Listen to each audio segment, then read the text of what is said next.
Në Davos nuk takohen vetëm lider global, aty ulen përballë njëri tjetrit shekuj të tërë, secili me nervat, obsesionet dhe nostalgjitë e veta.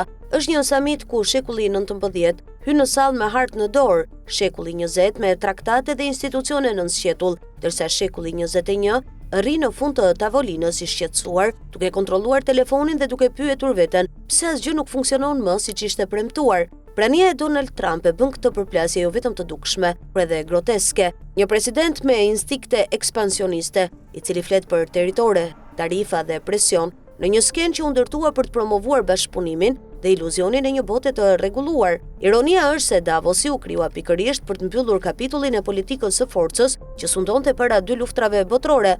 World Economic Forum lindi nga bindja se ekonomia e ndërvarur, dialogu dhe institucionet multilaterale do ta bënin botën më të parashikueshme dhe rrjedhimisht më të sigurt. Sot në të njëjtat korridore u flitej për globalizim dhe konvergjencë, dëgohet gjuha e tarifave ndëshkuese, e shantazhit ekonomik dhe marrëveshjeve që ngjajnë më shumë me ultimatumet e shekullit të 19 sesa me diplomacinë e shekullit të 20. Shekulli 20 i përfaqësuar nga lider që ende besojnë tek rregullat, aleanca dhe rendi pas luftës së dytë botërore, duket gjithnjë më shumë si një idealist i lodhur. Ai flet për stabilitet dhe besim, ndërsa realiteti i shekullit të 21 i kujton se këto koncepte nuk i penguan krizën financiare, pandemin, luftën në Evropë dhe fragmentin e ekonomisë globale. Ndërkohë, shekulli 21 nuk ka ende një doktrinë të vetën. Ai sillet mes frikës, teknologjisë dhe pasigurisë strategjike, duke e pranuar me gjysmëzëri se as globalizmi i vjetër, as nacionalizmi i ri nuk i japin përgjigje të qarta. Kështu, Davosi është ndërruar në një teatr ku secili flet për të ardhmen, shkruan Politico,